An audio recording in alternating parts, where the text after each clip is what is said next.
Co, and I am between greatness right here. We have a couple of Lego masters with me. Tell me, how has it been for you guys since the show? It's been good. We've stayed busy. You know, we tried to engage with Lego as much as we can, but after the show, you know, life took a different route. You know, Dad stayed busy, you know, with his job. Me, I stayed busy doing my job, cutting hair. But regardless, every single Sunday when we do have family time, we do get together. We still get the Legos out. So I mean, after the show, we still keep busy with the Legos. So we have our YouTube channel as well. And we've been building GetIntoBuilding.com. So we're here just showing people still that Manny and Nestor, team father and son, we're still very much into Lego. My part, I would like to say that between being a father and a son, our relationship and just keep building is what we do. Is we stay in contact, we keep building, and the love for each other and the love for Lego is what keeps us going. You were mentioning this a little bit before, did being on the show change how you built any? It did, because again, not everyone could say that they had the chance to build with 3 million pieces. Yeah. So, you know, that's the best thing about Lego Masters and our family season 1 and 2 is that we are part of a unique group that has had the chance and the ability to build with 3 million pieces versus the common enthusiast or fan of Lego.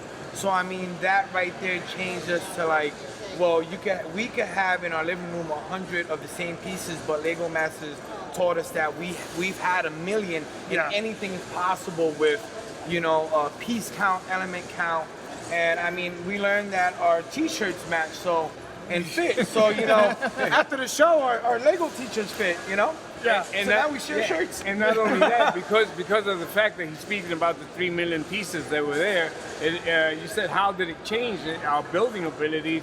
Is because it was a show, it was a competition, and we had so many pieces that we had to create. Brick Masters, what they were asking us to build, well, we had to find these pieces and create with all the pieces they had. So obviously that opened up our minds on how to create with different pieces and how to just adapt with the other pieces. You know? What was the biggest challenge that you had to overcome, do you feel? Biggest challenge, I would say the time, but also the critique. You know, it's kind of tough, you know, creating something out of wit, out of just, you know, from mine, and then I think, the judging part is kind of tough, but at the same time, you have to, it's challenging, but you have to find that satisfaction that you are happy with what you built, with what you created. Everything that we did was organic, it came from our hearts. So I think the show possessed challenges, but we don't challenge ourselves, you know. We took what we did, we accepted the fact that we gave it our all, and we also accepted the fact that, yes, it was our turn, but we still grew as a father and son, and we had fun with it, you know. So I think the best part was just growth, because Lego is building and just growing. This is trial and error, so you just learn as you build. I've been asking all the Lego Masters this. Seeing yourselves on TV, but this edited version of it, was that super surreal for you guys? Did you feel like they represented you? I felt like spitting in the floor every single time I saw them. But you know what? I saved my spit, and I took it, and you know, regardless of what was shown, I believe it was genuine. Everything. There was no theatrical thing. It was all genuine. Whatever they filmed, it was all real. Organic. It was real. Yeah, it was real. It wasn't no make believe. Nothing synthesized. This was nothing pretend. You know, it wasn't coached. It wasn't rehearsed. Yeah, they didn't give you lines. No. No. And it's safe to say, as for first season as contestants, this was the chemistry with all the contestants. It was brilliant minds. We were running the same race and no one tripped each other up. It was more on like, how could we help? Do you need extra pieces? And we're still in the midst of a competition and we're competing for 100 grand here. So that would be enough to be like, oh, well, no, I don't have this, but it wasn't like that. It was always like, what do you guys need? Oh, maybe you should do that. And it was always edifying, constructive energy that we had. Let me also add something. What was real challenging was the fact that when you're building and you have the other contestants that are building also, so you have the confidence in yourself in what you're building. Yes. So when you're looking at the other table and you're saying, oh my God, like, wow, what are they doing? And it makes you think like, wait a minute, should we like take a different course? Should we just make it better? Should we make it bigger? What should we do? Being in the competition made you better. Exactly, Yeah. because you're competing with all these other artists and they're creating. I mean, it's just beautiful, and at the same time, it's nerve-wracking because you're thinking, wow, like, is theirs better than us, or what's going on here? And you don't want to find yourself in the bottom. Yeah, you don't. And when you do, that really puts the fuel in the fire. But in the second episode, you don't find yourself in that position.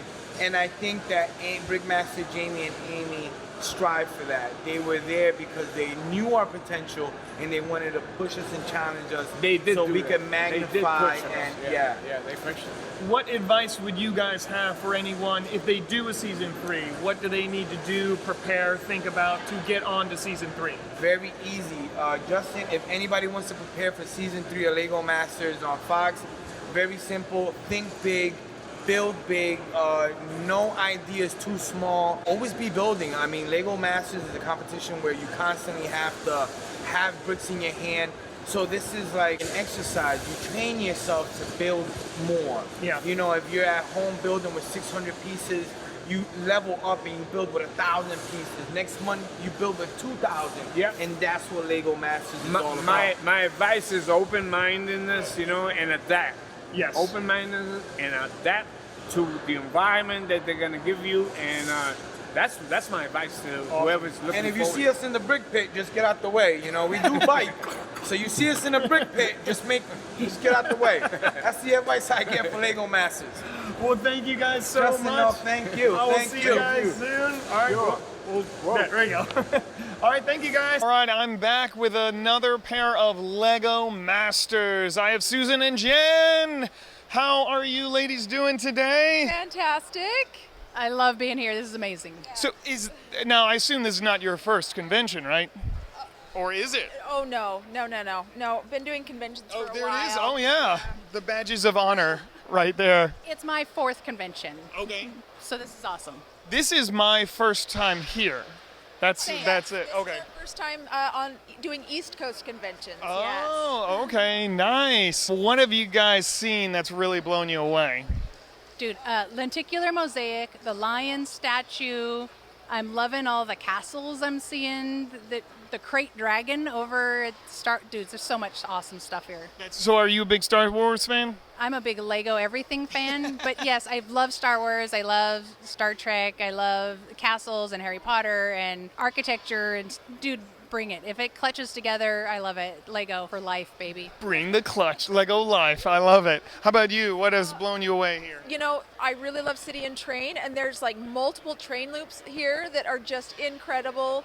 The buildings and the trains, and to, not to embarrass myself, but there's a big Bionicle section that's pretty cool. I love Bionicle, and I think system people that hate Bionicle like just boggle my mind. I don't understand that. It's all Lego. It's all Lego. You can't hate on anything. It's all love. It's all love. I love. Lego Masters Season 3, there's a Bionicle challenge. Come on. Let's do it. How do you think people would jive with that? Since they only use like parts that are currently in use, that means they would have to bring Bionicle back, so let's do it. Let's do it. Let's do it. All right.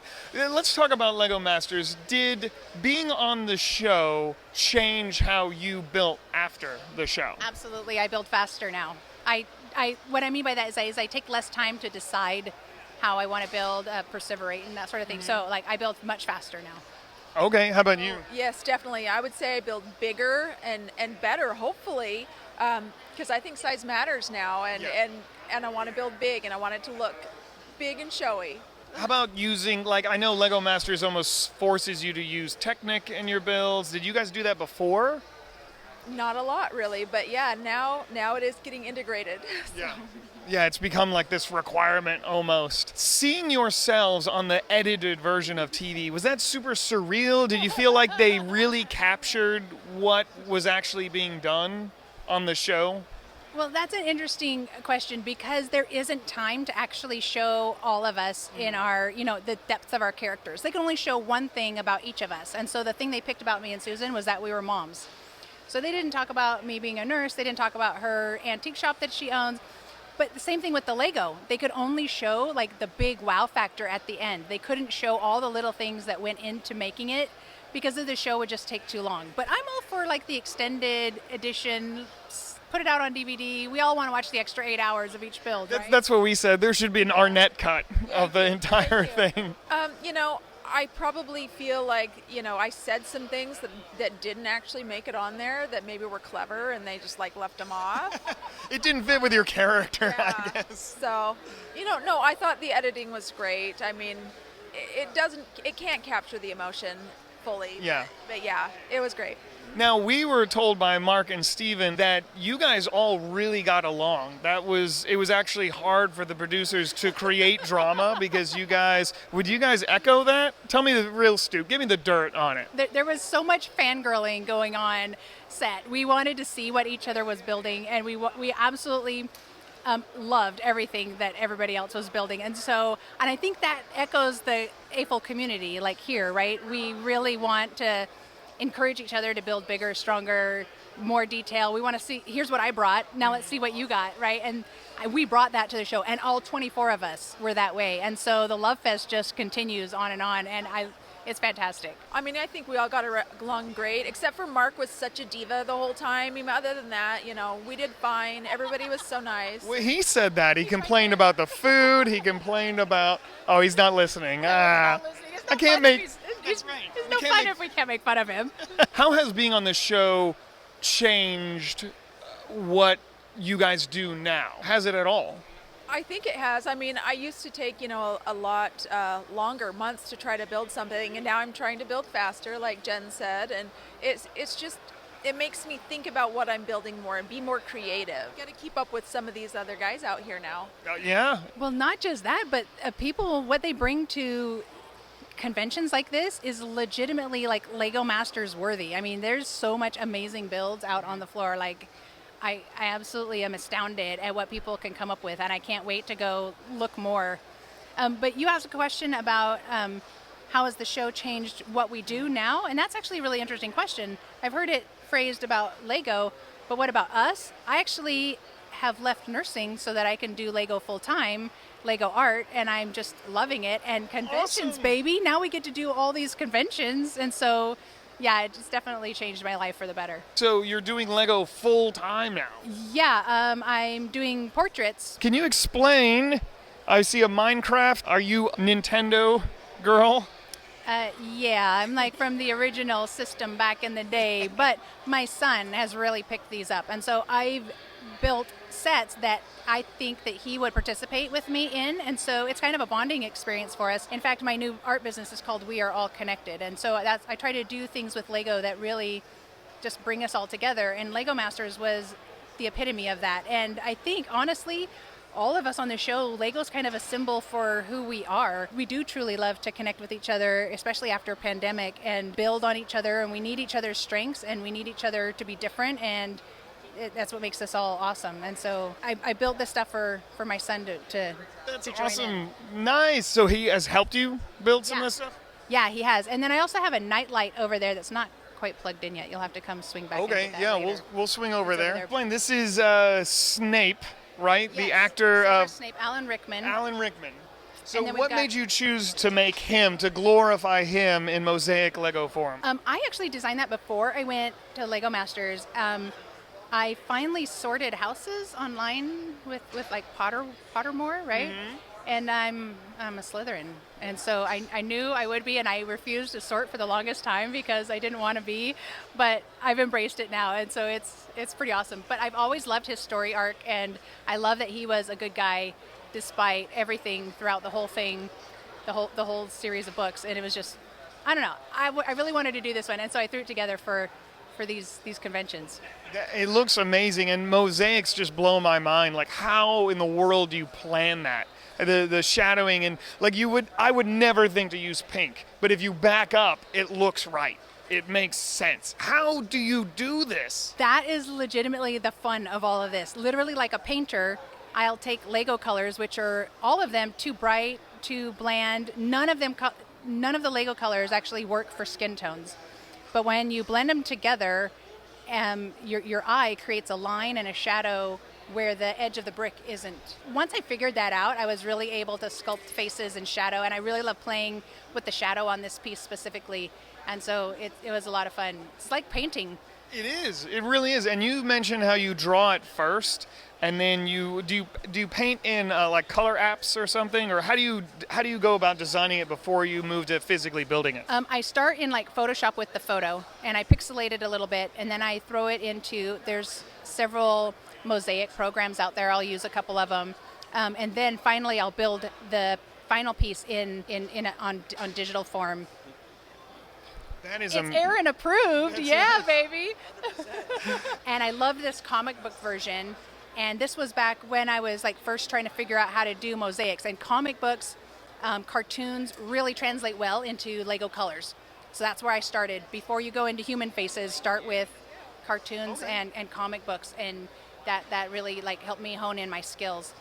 And trying to just pixelate the shadow and the subtlety of the curvature of the eye and the lips and the nose, and all of this like really like helped me figure out how to pixelate and color combination to get those lines where I wanted them. Again, it blows my mind. I would have never thought to use sand green for shadow, but it makes a transition color. It's amazing. It blows. I could never do mosaics. That blows my mind. Very nicely done. Awesome. Is there anything on the show that we didn't see at all? You mentioned specific personalities, like they only had one side of your personality. But is there anything that's really challenging that you wish they would have shown, like an extra thing that they didn't really capture this on the editing? I'll give you an example. Time to think. One thing Mark told us is the fatigue aspect. There's a legitimate physical hump to get over. So that was his answer to that.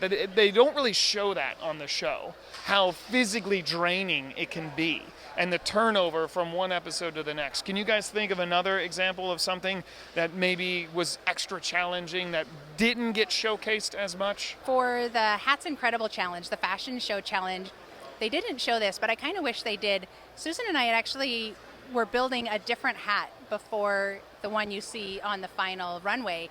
And we realized that it was a sculpture of a flamingo and it was funny.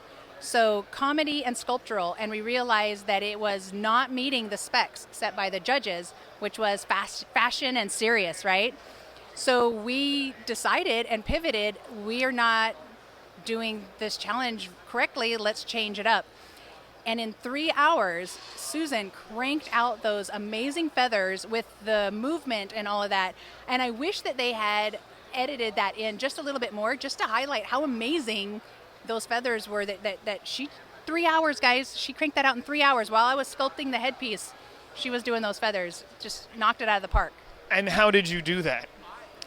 Just fast fingers. That's all I can say. Just, brain going a mile a minute and getting it done as fast as we could because we had to finish that challenge because we were behind after having to shift gears. And you'd think they'd leave a drama like that in, but I guess there's only so much time. They have this time slot to fill. So do you have, would that be your answer to that question? Is there some other story or instance that you would add?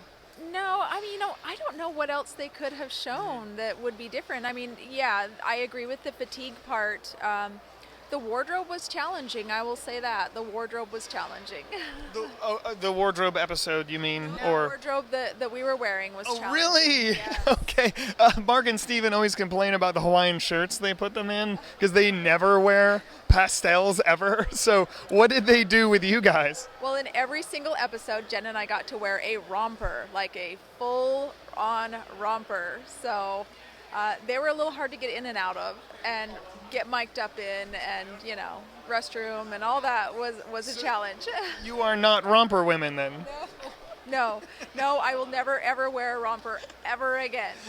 You're triggered every time you see one now. Any advice you would give to someone who maybe if they do a season 3, what to prepare for, the unexpected, what would you say to someone? Wow, I would say learn technique and master your motors before you get there. Okay, yeah. Absolutely learn Technic, right? I knew that was my weakness going into the show, and so I had built several Technic sets, but you got to get off the instructions. If you want to think about what you want to have, like I want to articulate it this way, you have to be able to design up to that motion, and you got to get off the instructions to do that. And so advice I would give people is get off the instructions. So one of the things I did to practice was I bought three 3-in-1s, right? I built all 3. You got to learn the instructions from the designers from Legos. They have amazing techniques in those instructions. Build all 3, take them apart, put them all together, and build something giant. That was great practice because I had just learned new techniques from the instructions, but now I'm putting myself into it and building something huge and fantastic. So that was fantastic practice for the show. Thank you guys so much. Enjoy it. I'll leave you guys alone so you can go mingle and talk to other people. And thank you so much. Mel and Jermaine. Doing great. Conventions are back, right? Thank goodness. Are you guys frequent conventioners? I say we are, right? We done a couple, right? These are our home shows, so we definitely got to pop up, show face, and bring our best. Are there any builds you see here today that have blown you away? Yeah, that airplane over there, that Air Force One airplane is pretty awesome, man. I think it's like almost like lifelike. How does it stay together? I don't know, man. I don't know how to. I guess it's real clutch power, right? Clutch power, maybe a little fairy dust or something in there, a little bit of magic. Lego magic, that's what holds it together. No craggle. That's right. No. Yeah, probably a little smidget, something. I bet you. He probably worked on that for months. I know it's been a while, but how has being on Lego Masters changed what you guys do, live your life? Has it changed much? With me, I feel like the show has made both of us stronger builders because, we're normally perfectionists. We want to take our time with crafting every detail, but now our brains just work a lot faster because of that time crunch that we had on the show. So now we're just bulked up in building power, right? Yeah, I think the show actually allow us to, find more opportunities. Like there's a lot more opportunities come across our desks, normally it wouldn't have. So I think the show kind of gave us some exposure. Did the show change how you build at all? I think I still build things that kind of break apart a bit. I think. I don't know. I think it has changed. I'm more aware of sound structure, and that's my thing. I like big, tall buildings, and so it kind of helped me without the clock, how to build a sound structure. Yeah, just being able to think faster, things that would have normally taken me a month to build, I could figure it out within a couple of days at the most. But I still kind of build the same stuff that I built before, but just as people are contacting me for building tips, all the stuff that I learned from the show I'm passing on as far as putting color, adding story, making sure that whatever you build, encapsulates all of that just on first sight. Is there a part to the show that they had to either edit out for time or whatever that you wish they would have shown? Is there anything you can think, oh, he's got a good story? He's got... Oh, okay. Okay. So what's he talking about? So when we built Legor, I built a motorized mouth on him, and they didn't really show that part. But originally he was supposed to be the voice of it, but I did it. But somehow, they actually filmed me doing it, and we had you doing it, right? So Yeah. So they filmed me doing it, which I don't even remember doing, but he was the one that actually filmed it. So I was moving the mouth behind the character, and he was the voice of it. But give us the voice real quick. What does Legor sound like? It's been a while. We'll let you warm up to it and get back. Legor! It's perfect. That's perfect. I love it. What would you tell someone that wants to be on the show? Open yourself up to things that you haven't, like challenge yourself, but in the same time, stay in your comfort zone, do the things that you do know to get you to the next level, but open your palette up, learn how to build new things. I would definitely say learn gears, because they're going to love that. Any type of movement will bump you up. Incorporate lights. Just be very passionate about what you're doing. Like, you're on the show because you know how to build, but you also have to have that personality that the TV's going to love. So, I mean, be personable, be open, know how to talk to people. Do you feel having an online presence is extremely important to getting on the show, or do you think that's kind of secondary? No, I don't. I think it's kind of secondary. There's a lot of contestants on season 2 that hadn't had a big showing on social media, and they made it just as fine. Just remember, you have to be sociable, right? There's the introvert and the extrovert, but you got to be an ambivert. You got to be somewhere in between. The stronger the presence, the easier the recruiters could find you, basically.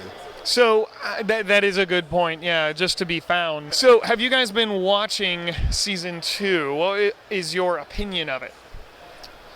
We have been watching season 2, and like, man, where were these challenges when we were on? Like, I feel like I've been a little bit slighted. Like, I really do. Like, I would have loved to have done a parade float. That would have been cool. The hat challenge was supposed to be in season 1 as a wearable Lego challenge, but they decided literally at the last moment they were going to cut it for unknown reasons, which I guess now is season 2.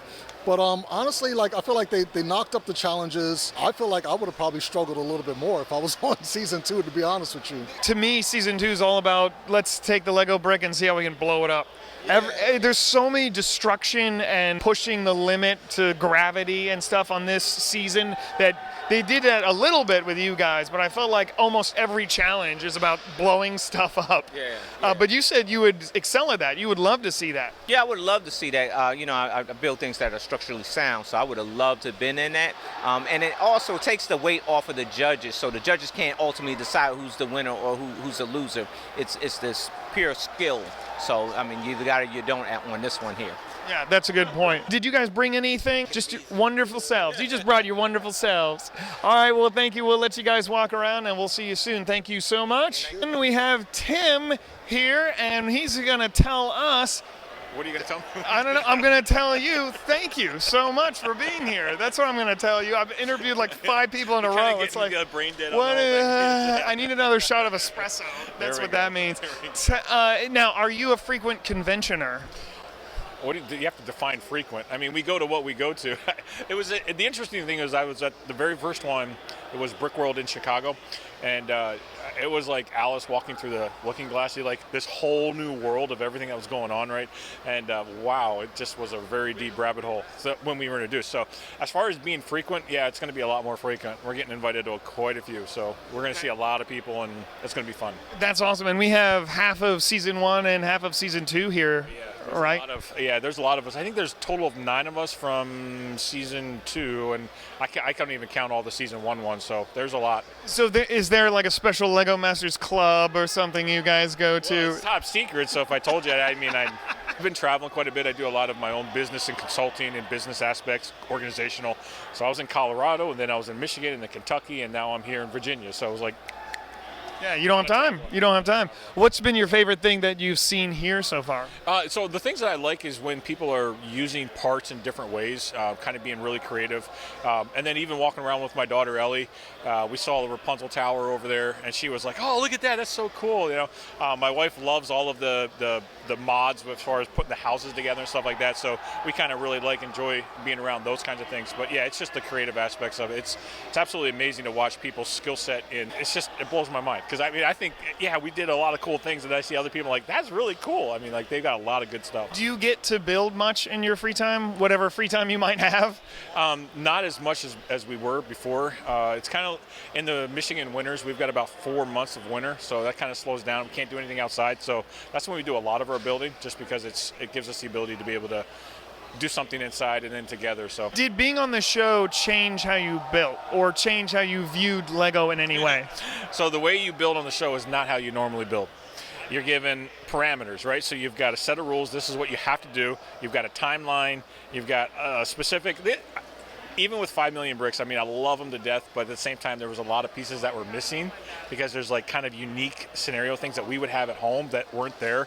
And so when we were trying to build some of the stuff, I guess what I'm trying to say is the show builds, and when you're doing another competition, it's totally different than when you build for a hobby. So when we go home, we've got months or sometimes years. One of our castle builds was 2 years in process. You don't have that on the show. Yeah, It's totally different. Mark mentioned how there's a lot of basic bricks, and whereas people at home are used to very specific things, or they have tons of pieces that they like and use all the time. None of that is there. It's a lot of basic stuff, so you had to change your mindset. 100%. And then you had to like think of different ways to use the brick. So whether it was a ball joint or a snot piece, I mean, like it's common. You know how to use most of that stuff, but then when you think, well, you know, I've got a cheese wedge, or I've got this color, I can do this with this piece, or this joint or hinge or whatever it is, and you're like, well, I can't do it with that. So how do I reinvent a ball joint to be able to do what I was trying to do with a hinge or whatever? I mean, it's just different pieces that you have to think of. How do I actually incorporate those into this build to be able to make it do what I know I can do at home, but this is different? What would be the one piece you'd be like, man, I wish they had that in a large number? Well, if you could only pick one, what would be the one? This is a better question for Zach. Zach, he was so frustrated. It's like, man, I wish I had this and I wish I had that. But I think it was some of the detail pieces. So it was like this conflict, right? So you've only got a certain amount of time to be able to build. And so you want to try to build it as big as possible, but then we're dying to add detail to it. In fact, honestly, when we got knocked out, that was one of the things they said is like you needed to have more detail or more color. And we're like, well, we didn't have the pieces. I mean, we didn't say that on the show, but it was just like we didn't have the pieces. We didn't have the things that we really wanted to be able to use. And so we just didn't adapt well enough is really what it is. So, How has Zach's life changed? Would you say it's changed? No. That's the interesting thing. Now, my son, I love him to death, but he's my introvert. And so he doesn't like doing these interviews as much. He doesn't like the podcasting type stuff. And we've been doing a lot of it, and it wears him out. But he prefers his anonymity, and he likes being kind of set aside. So it really hasn't changed too much, other than the fact there's a few people that have recognized him. In our hometown, most people don't recognize us because they're just what it is. So anyway, yeah, it's a very specific type of fame. Oh, totally. And when we come here, it's awesome because everybody's like, oh yeah, we know you guys, whatever. And then I go back and I do my regular job or whatever. And it's like, Tim who? I mean, like what? So, you're not special. Yeah, exactly, and that's okay. I mean, that's okay. Yeah. So I've heard authors talk about that. That it's a very special. It's the best type of fame because if you know them, then you like them. Yeah. If you don't know them, then you're just like a normal person. I assume it's kind of the same for you guys. It totally is, and that's the case with every industry. And we have a whole brick world here. I mean, I know that's one of this, but the brick fairs, the brick fest, the brick worlds, and all that. Everybody in here. I mean, it's such a great family. There's so many creative minds, and it is cool to be here and be recognized. But then when I step out those doors, go back to my normal life, it's nice to have a normal life too. Now, you've probably heard me ask this to other Lego Masters, but tell me, is there anything you saw on the edited version that we're seeing that you wish, man, I wish they showed more of this, or I know some of the stuff you're not allowed to say, but of the stuff you are allowed to tell me, is there anything that you would think, I wish they showed that or more of that? Yeah. So let me just start by saying I'm very, very thankful for how they've been editing things because they've really, truly been telling a great story. So I have to say that I'm very thankful for that. But on the other hand, I wish it was like a 2-hour show because there's so many more cool things. So one of the things is all of the banter that we had between each of the teams. We had a really good time talking and teasing and working with each other. That was a lot of fun because we just got to know each other. Second thing is when we got let go, Zach had a monologue that he kind of talked about how special this was to him for about 5 minutes, and we only got about a minute of that on the thing. And I'm like, I want that. I wish we had that because I'd love to show Melissa, and because it was just he was very thankful of the situation and the fact that he feels like we've given him an edge. And as a dad, it was like one of those things. He's just like, oh, so thankful that we did what we did, even though it was hard, because it gave us the ability to have that kind of a result, and I'm so thankful for it. So I just wish I had it. I just want the footage. Yeah, that's all. I mean, I don't even have to post it anywhere. It's something you put in like a scrapbook or something. But it was just out of everything, that's the one thing I wish I had. Oh, that's so sweet. Yeah, that would have been nice to see. Any advice you would give to someone who wants to be on season 3, if there is a season 3? Yeah, I'm pretty confident because we're getting some really great reviews as far as the replays and the recordings and stuff. So I'm pretty confident there's going to be a season 3. But the advice that I would give is it really, truly comes down to mindset. There's hard things in life. And when you step into something, especially when you step into a Lego Master, what we don't realize that, yeah, you can practice all the Lego, you can research and do all these kind of different building techniques, but the reality is this, is when you step into that situation, you've got to have a mindset that allows you to be able to push through no matter what the obstacles are. So I have 4 core values. Number 1 is to be authentic. So that's one of the things, that's just be who you are. Strength, honor, that's part of the integrity of what you do. But the last one is adaptability. And all of those things have to be in place and a really strong mindset to be able to push through, because they are going to change the rules. You do have pressure. You're going to be physically, mentally, just exhausted in every manner that you can possibly do, and you've got to be able to push through that. So it's really, truly about setting your mind and saying, I am going to do this no matter what. I'm going to do the best I can no matter what. No matter how tired I am, how exhausted I am, how emotionally stressed I am, or whatever it is, I'm going to get it and I'm going to push through. And then the other aspect of that is stay true to your story. Stay true to who you are. Because, and Lego is really great at this. A lot of Fox was really great at this, is they didn't push us to change our stories, but you stick to your story. Stick to who you are truly, because that's what the world needs. They need to know who you are authentically, and you show up that way, and that's where you leave a legacy and change basically everybody that you come in contact with. Okay, that's a great answer. Thank you so much. Sorry, we went deep there. No, that's what we want. That's what gets the likes, right? Thumbs up, smash that like button, all that stuff. Are you constantly asked to dab? Constantly would not be the right word, but we got to do it together, though. Okay, Are you we'll gonna do do it. it? Are we going this way or that way? Okay, 1, 2, 3. All I right. get a lot of asks as far as the pictures on that, yeah. So it's a lot of fun, but that has turned into my identity, and it's turned into one of the. And then the evil laugh. So Lego gave me both those gifts. I don't know if it's GIF or GIF or whatever. Don't argue with me. But the dab was the one, and then the evil laugh was the other one. So it was a special time. So it was pretty cool. Can you give us the evil laugh? I could.